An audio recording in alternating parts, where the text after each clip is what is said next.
Hotel History is created for adult audiences. Content may not be suitable for all listeners. Discretion is advised. You're listening to Hotel History. We take you with us through the sordid history and scandals of some of the world's most famous and infamous hotels. I'm Dieta. And I'm Yael. Let's get started.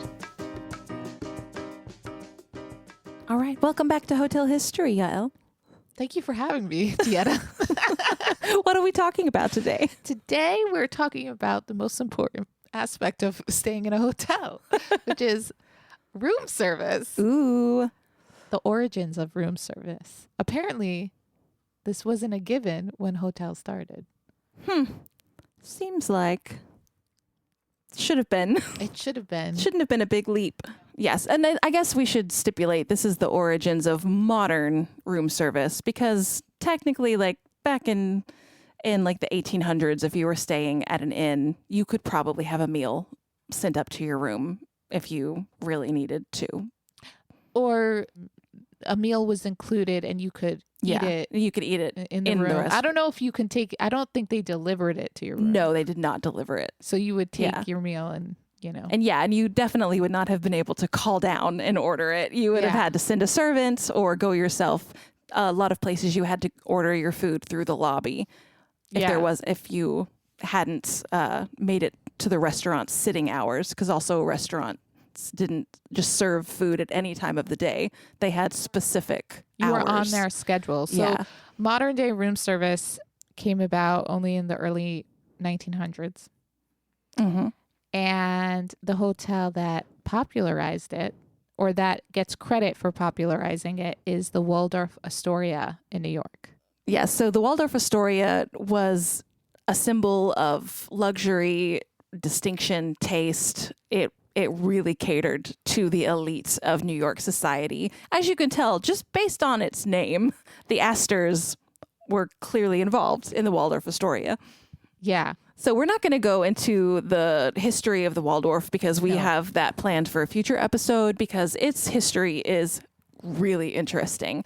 But just know that by 1929, the original Waldorf Astoria was demolished to make way for construction of the Empire State Building. I didn't know that.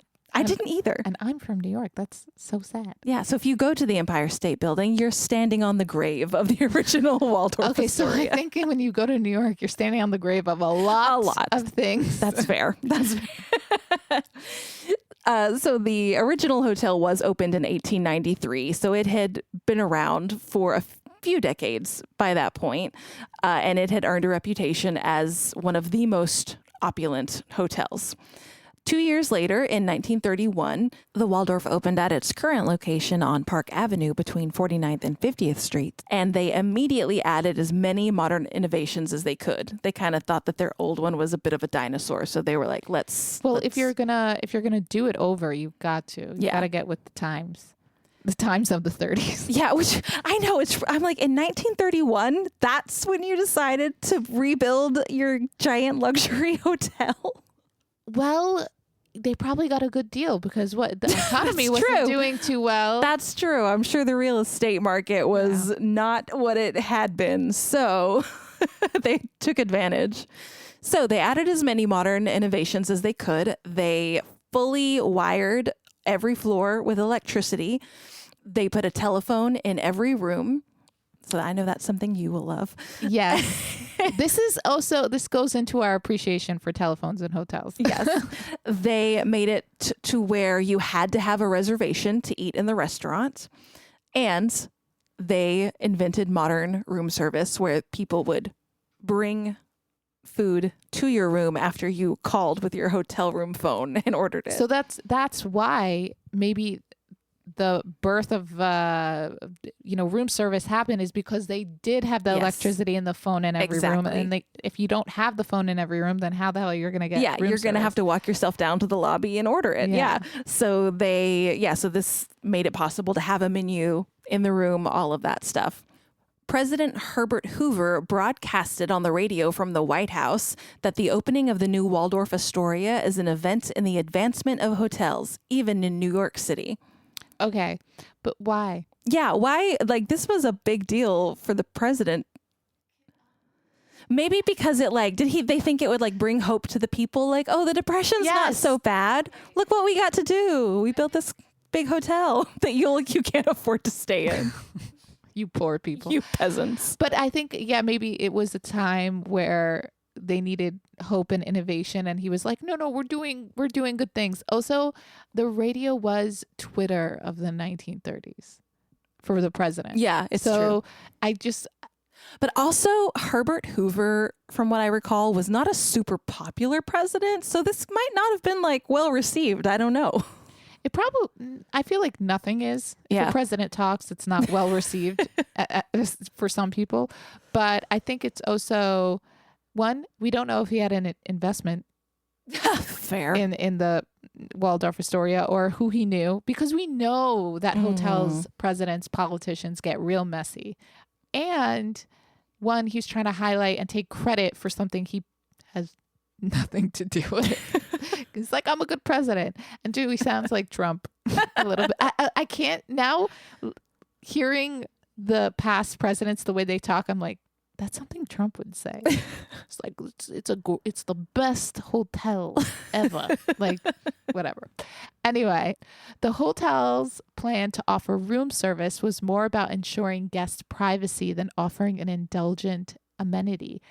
I can totally see this, because if you are keeping the secrets of politicians and celebrities, then you don't want them to go down and have people be like, oh my God, look who's here. All these people gawking at you. Yeah. And, if you're having an affair and you get hungry. In fact, room service was only one of the many concessions the hotel afforded its wealthy clientele. Other innovations included entrances, elevators, and hallways carefully designed to ensure high-profile guests could come and go without drawing attention. There's even a secret train station. What? Whoa. Does that still exist? Located beneath the hotel, the station was built in the 1930s, so President Franklin D. Roosevelt could enter and exit without revealing his polio diagnosis. That's fascinating. The lengths they went to hide his polio. Yeah. Ableism. But I also think there's a pattern of hotels, especially during this time, because of, although it was built in 1931, I think Prohibition ended in 1932. There's always some secret tunnel, whatever. But the fact that there's a train station, does this train station still exist? I wonder if it probably does, and maybe it's just been boarded up or something. Because lots of tunnels still exist, and they've just been closed off to the public. Or it just now is a regular station where you could be. Yeah, they may have just hooked it up to the subway. That's really cool. I want to find out about that. Wait, can we Google that? Known as Track 61, is connected to Grand Central Terminal. But what happened to it now? It's no longer used for high-profile VIP travel in the same way, but it remains part of the Metro North Railroad infrastructure and is occasionally used for various purposes. Like what? Yeah, like what? Oh, there's a whole thing. Track 61. The track's existence is hinted at by unmarked brass doors on the 49th Street side of the hotel. This is so interesting. It's not open to the public and is officially part of the Grand Central Terminal complex. It's used for storage and occasional private events. Oh, although the pictures I'm seeing looks kind of gross. Yeah, well, I'm sure it doesn't look in good shape. Or the train, at least. I don't know if that... Track 61 has been the subject of many myths over the years, including rumors that an old train car belonging to FDR is still on the track, though the car was moved to Danbury Railway Museum in 2019. Yeah, there are a few secret, I think, train stations and tunnels in New York, for sure. Just based off the history of New York. Yeah. But if you want to learn more about the subways and the trains and the over 100-year history of New York City trains, there is a museum called the Transit Museum. Have you ever heard of this? Yes, I have, but I don't know why I've heard of it. It's popular. It's good to take kids, but it's actually, I went years ago when I was at work, with people, and we went, and it was so fun because you get to go on old train stations, like trains that were from the 1920s, the 1930s, the 1940s, 50s, 60s, 70s. Like you get all the experiences. And some of them, apparently, every couple years or something, one old train like actually works or something. It's really interesting. Huh. When we go to New York, we should go. Yeah, that's fascinating. Yeah. I got to stop calling things fascinating. That's my word of the day. Why? It is fascinating. Because I already called everything else that happened today fascinating. Well, maybe everything is fascinating.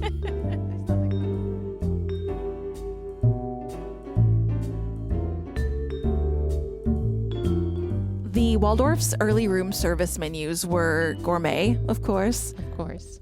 Filet mignon was $6.25 in the 1930s. That's a lot of money. That's a lot of money. For 1930s.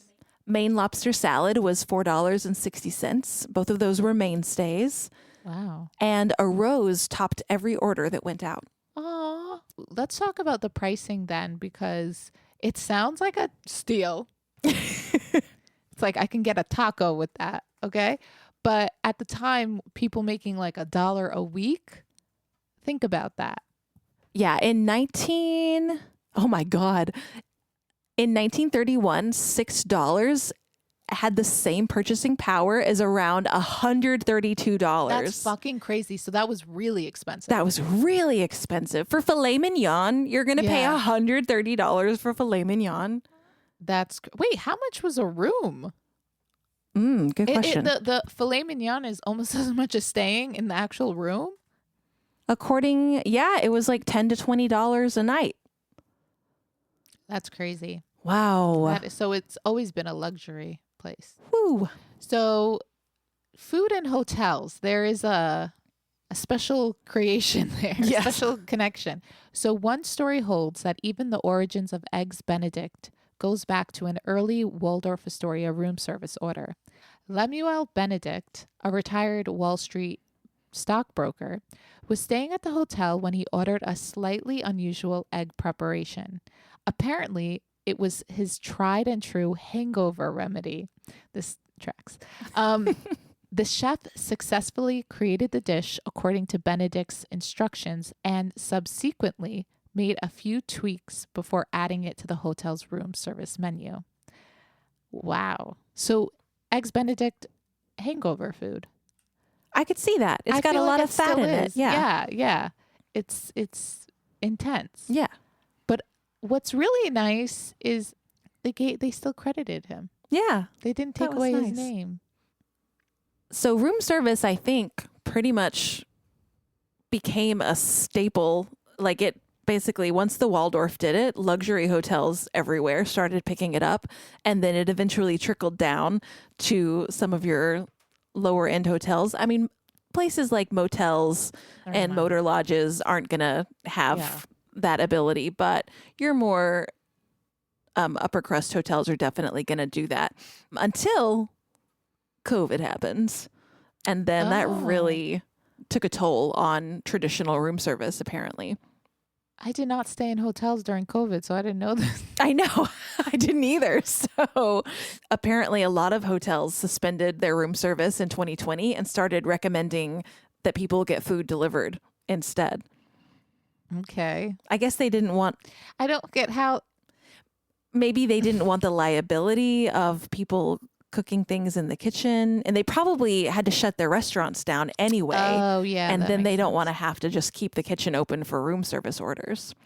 So even like Resorts World Las Vegas opened in June 2021 with the first partnership between a resort and a food delivery app, Grubhub.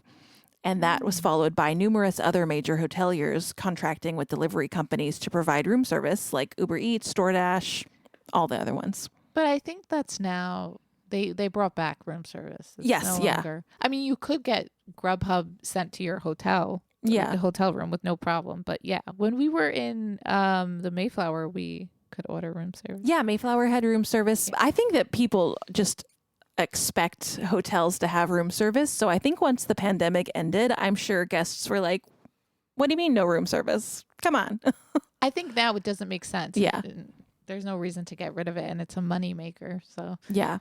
One thing I do remember though is that the Waldorf Astoria not only like started modern room service, they also had 24-hour room service. Oh my God. Yeah. What I would do for that. And that is something that has definitely changed. I'm sure there are still some hotels that probably offer that, but I've noticed most of the ones that I've stayed in, it cuts off. Sometimes it cuts off at like 9 or 10 p.m. Midnight is the latest that I've seen in a while.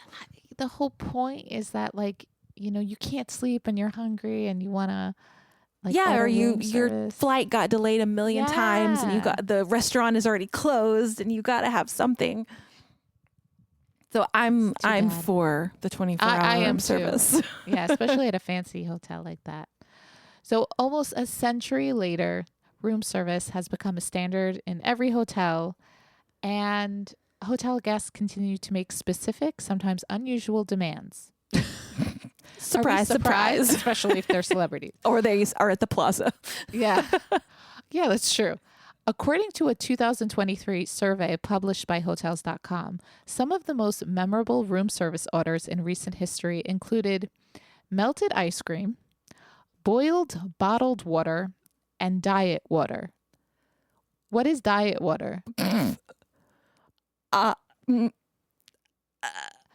boiled bottled water? But okay, I get it. You want boiled water, but you want it extra pure. Yeah, like bottled water's already been purified. Why do you need to boil it?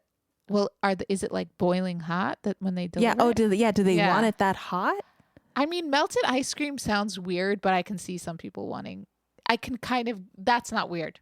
That's not as weird as the boiled water. Yeah. The weirdest is the diet water. What the hell is diet water? What is diet water? Someone has to explain this. The most popular room service order.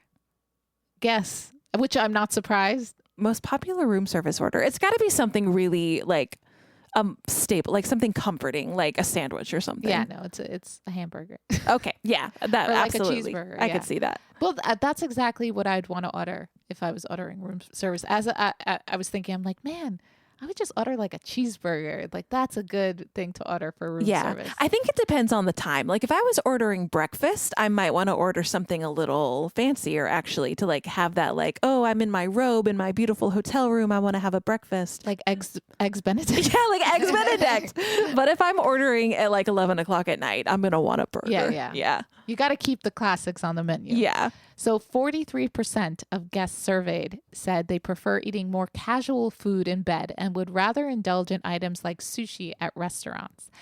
I get this because when you're in a hotel ordering room service, you're not being fancy. Yeah, and also you already know that your food is probably going to show up in a less than ideal state for it to be eaten. I'm not ordering sushi to be sent up to my room. I have no idea how long it's going to have sat out on the counter waiting for someone to grab it and bring it up to me. Gross. The same report reveals steak and champagne take the top spot, and guests are spending on average $100 per order. Well, if you're getting steak and champagne, yeah. I feel like there is certain like classic room service food, and that's steak, champagne, hamburgers, and eggs Benedict. That's exactly what I think of. Yeah. There's a reason. There's a reputation.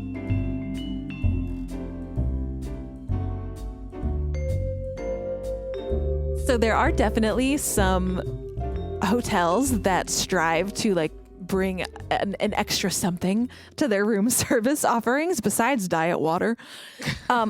Like Rocco Forte Hotels launched a musical room service menu.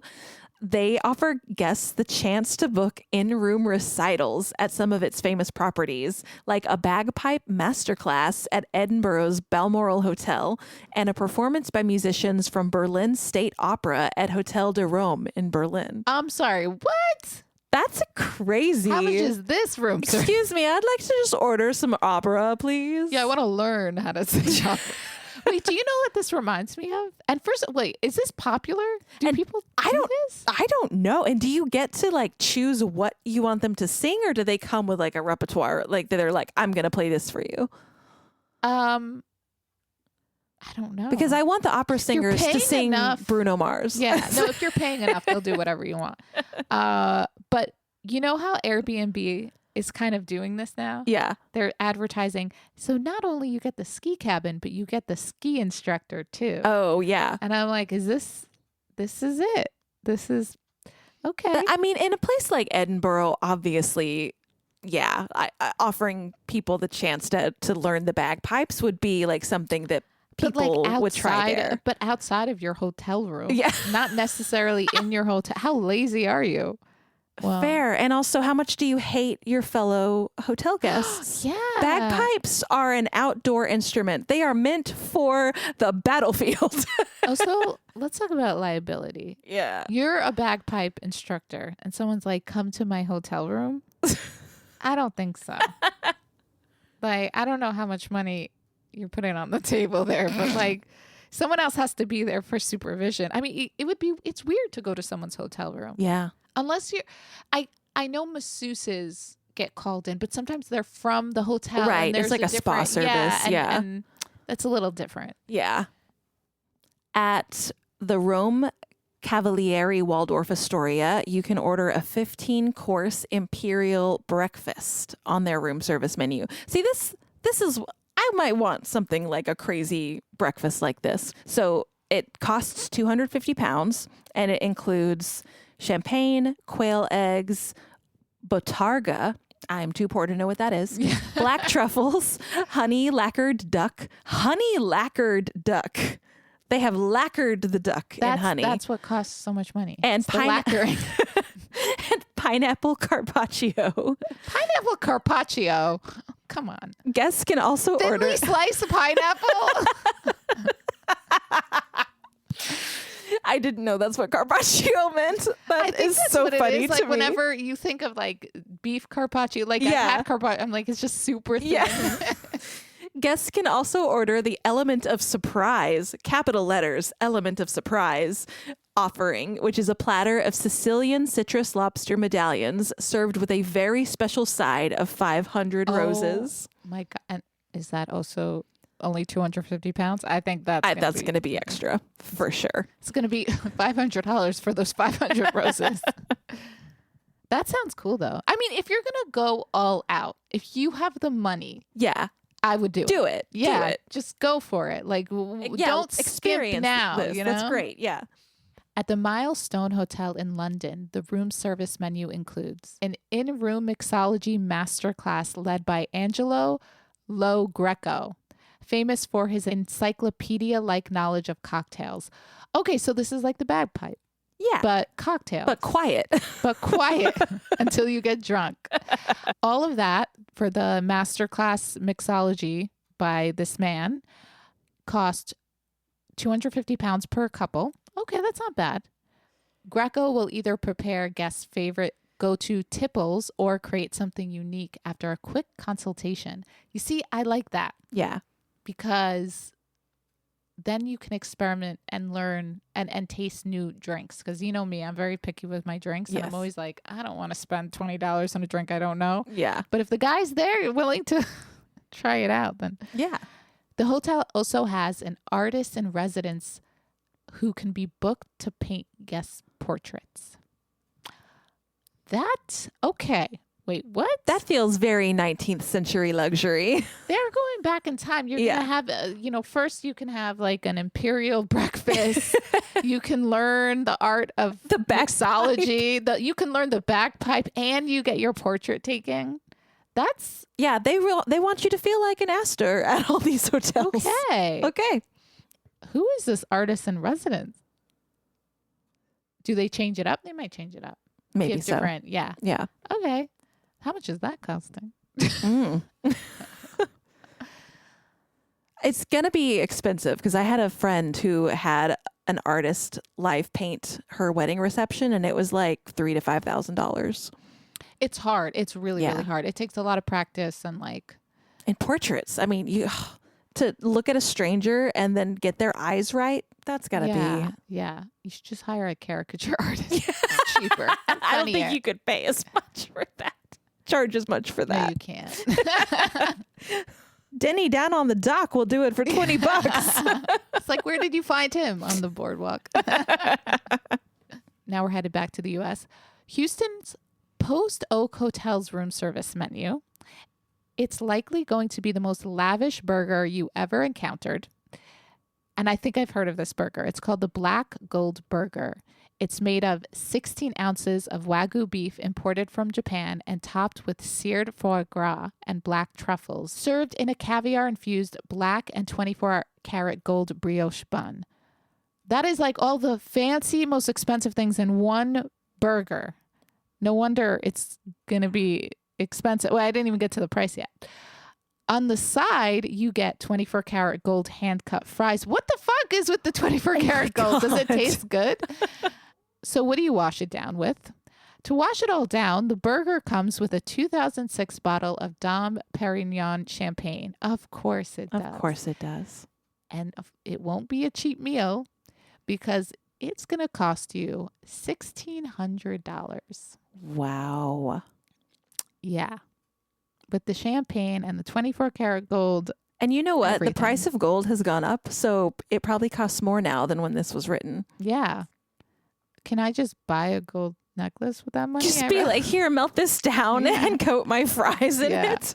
I mean, no, they're using edible gold. Of course, yeah. So that's not even worth that. So then it's not you even. can buy it on Amazon. It's like, guys, like that's that's what they put in Goldschlager, I'm pretty sure. I know. So the Wagyu, what's going to cost a lot is the Wagyu beef, the caviar, yes, the foie gras, the black truffle, the black truffle, and the champagne. Yeah. But damn. But very on theme, Houston. Good job. Is it? The black gold burger made with like that 16 ounces of beef. Like that's. Oh, yeah. That's true. Yeah. No, it's appropriate. It's all outsourced, but it's appropriate. I know they didn't even use Texas beef. Come on. You can't do Texas Wagyu beef? Well, because Wagyu is specifically from Japan.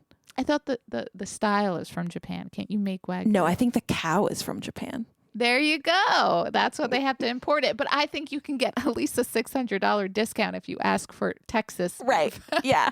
But then you wouldn't be an oil millionaire ordering your $1,600 burger. Is it gold because of the gold rush? No, that was in California. It's black gold because of oil. Oh, okay. Well, there you go. It all comes back.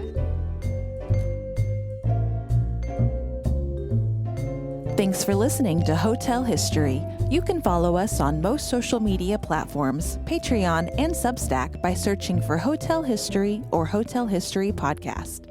To connect or collaborate with us, check out our website at hotelhistorypodcast.com. If you like what you hear, please leave us a 5-star review on Apple Podcasts and Spotify so we can reach more listeners.